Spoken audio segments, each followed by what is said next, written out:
Hello students, welcome to our first year class of integral calculus. आज एक अपन नया chapter लेकर के आपके सामने है जिसका नाम है volume and surfaces of solid of revolution. परिक्रमण से प्राप्त ठोसों के आयतन एवं पृष्ठ। तो सबसे पहले अपन कोशिश करेंगे कि अपन समझें कि आखिरकार हमको इस चैप्टर में करना क्या है। तो देखे बच्चों, इसमें क्या करना है, वॉल्यूम और एंड सरफेसेस ये निकालने हैं किसके, सॉलिड्स ऑफ रिवॉल्यूशन। यानी ऐसे सरफेसेस या ऐसे वॉल्यूम्स जो जनरेट होते हैं किसी कर्व की मदद से, किसी एक्सिस के अलोंग उसको रोटेट करने से। अब आप देखें कैसे। जैसे अभी ये जो इसमें इसने शुरू में जो लिखा हुआ है, ये चीज़ मैंने आपको बोल के वैसे ही समझा दी है। मेन चीज़ आती है कि अब अगर ये बनते हैं, ऐसी आकृतियाँ बनती हैं, तो वो आखिरकार बनती कैसे हैं। तो आप देखें साहब, ऐसे बनती है आकृति कि अगर मान लो एक अपन पृष्ठ लें, एक सरफेस लें, ऐसा सीधा 2 डायमेंशन में, ठीक है, चपटा एक सरफेस लें, और एक कोई एक्सिस ले लें, चाहे बीच में से ले लो, इसके ये एक्सिस ले लिए अपन ने। जब हम इस पृष्ठ को इस एक्सिस के अलोंग रोटेट करेंगे, इस एक्सिस के अलोंग रोटेट करेंगे, तो आप सोच के देखो आपको क्या मिलेगा। आपको मिलेगा एक सिलेंडर, ठीक है, जिसका एक्सिस तो होगा ये और रेडियस होगी इतनी, ये रेडियस होगी। और जैसे ही हम इसको इस एक्सिस के अलोंग रोटेट करेंगे तो हमको एक सिलेंडर बन जाएगा। तो आखिर हुआ क्या, दो चीज़ें इससे हमको मिली। एक तो मिला हमको सरफेस किसका, सिलेंडर का। जो सिलेंडर खोखला बना ना, उसका चारों तरफ का सरफेस मिला। और जो सरफेस मिला, अगर इसके नीचे हम इसको लिड लगा के बंद कर दें, तो ना भी करें तो अगर इसमें एयर भी भरी हुई है, तो वो अंदर की चीज़ जो मिलेगी ये वाली भरी हुई, that will be the volume of the revolution, या volume formed by the revolution of a plane surface along an axis. Rotate करा हमने एक प्लेन सरफेस को, किसके अलोंग, एक एक्सिस के अलोंग। दो चीज प्राप्त हुई, एक तो बाहर का outer surface of the cylinder. पहले तो यूं कहें कि सिलेंडर प्राप्त हुआ, सिलेंडर प्राप्त हुआ तो एक तो उसकी आउटर सरफेस एरिया मिला हमको, और एक अंदर क्या मिला, अंदर पूरा का पूरा हमको क्या मिला, उसका वॉल्यूम मिला। तो ये चीज होती है, अगर छोटे तौर पे चैप्टर के इंट्रोडक्शन के फॉर्म में अगर बात करें, तो ये होता है सरफेस ऑफ रिवॉल्यूशन। और अंदर जो सिलेंडर के वैक्यूम है या जो खालीपन है, that will be termed as volume of solids of revolution. ठीक है, तो ये चीज यहां लिखी है। अपनी किसी एक भुजा के पारित परिक्रमण करे तो इससे जनित ठोस को बेलन सिलेंडर होता है। अब आगे ये कहता है साहब, इधर देखें, जब एक अर्धवृत्त, ये आधा सर्कल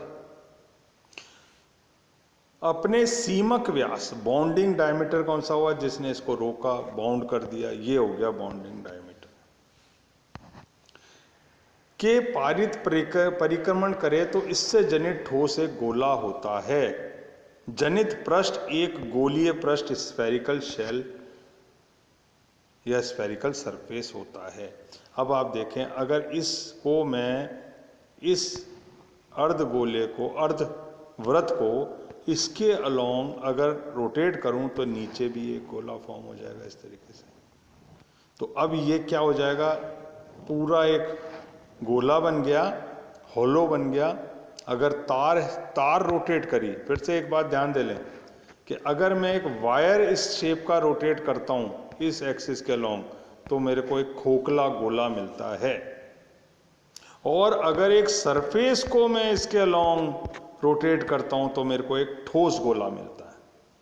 इन दोनों बात में फर्क देखें आप, कि अगर एक वायर रोटेट की जाती है, अर्धवृत्त वायर, तो एक खोखला गोला मिलता है। और अगर एक सरफेस, हाफ सरफेस, अर्ध सरफेस को, गोलाकार सरफेस को रोटेट करता हूं तो एक ठोस गोला मिलता है।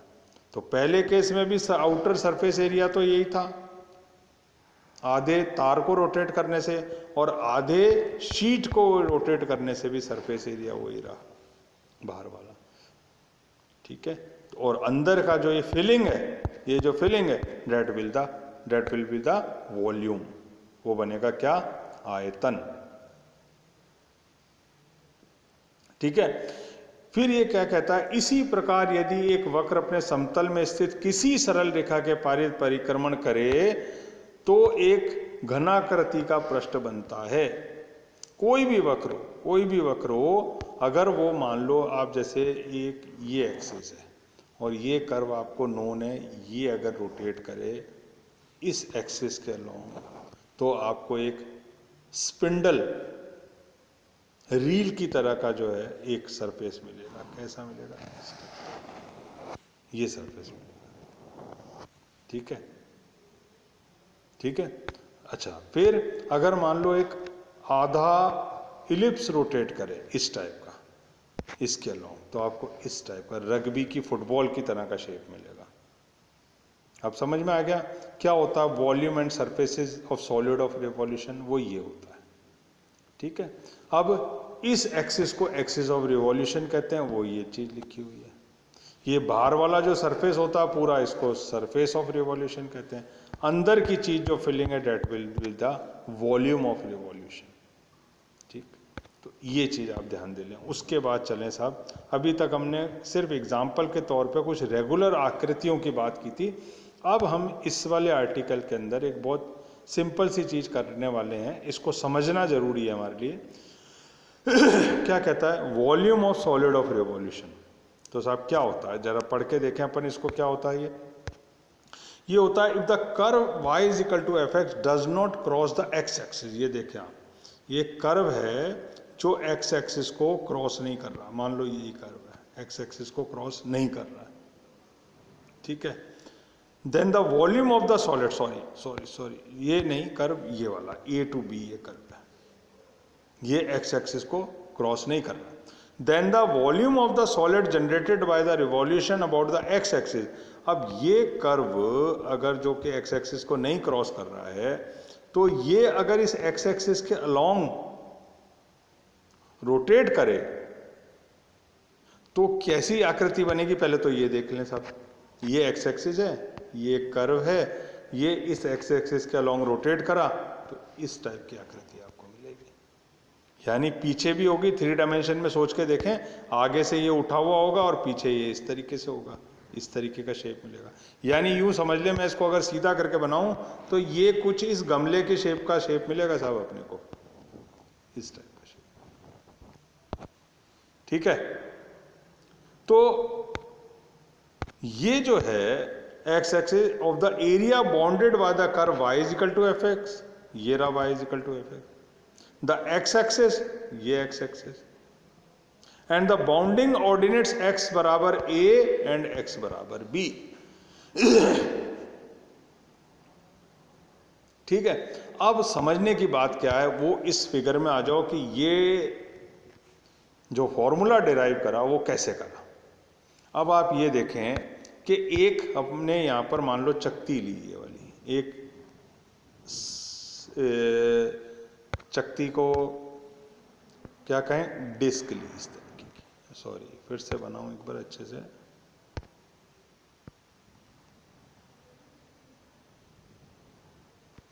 ये डिस्क दिख रही है, वो ये वाली है, मान लो ये डिस्क है। अब क्या करा, ये जो डिस्क थी आपकी, इसका जो वॉल्यूम आया, सबसे पहले तो एरिया देखें इसका, ये आया pi Y square, pi R square. जानते हैं ना आप, सर्कल के केस में क्या होता है, pi R square, surface area.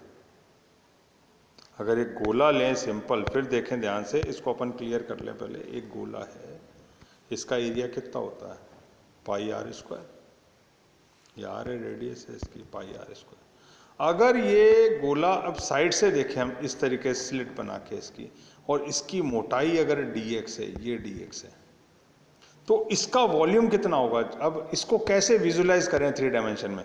Carrom board खेला होगा, कैरम बोर्ड की गोटी है मान लो, कैरम बोर्ड की गोटी कैसे होती है, इस टाइप की होती है ना, उस पर ऐसे ऐसे गोले बने हुए होते हैं कैरम बोर्ड की गोटी, कैरम खेलते हैं जब, या स्ट्राइकर होता है जो कैरम बोर्ड का, तो उसकी कुछ मोटाई भी होती है। देखो आप, देखना आप, उसकी कुछ मोटाई भी होती है। मान लो वो मोटाई तो है कितनी, dx, और उसका ऊपर का एरिया कितना है, सरफेस एरिया, ये है pi Y square, pi R square मान लो।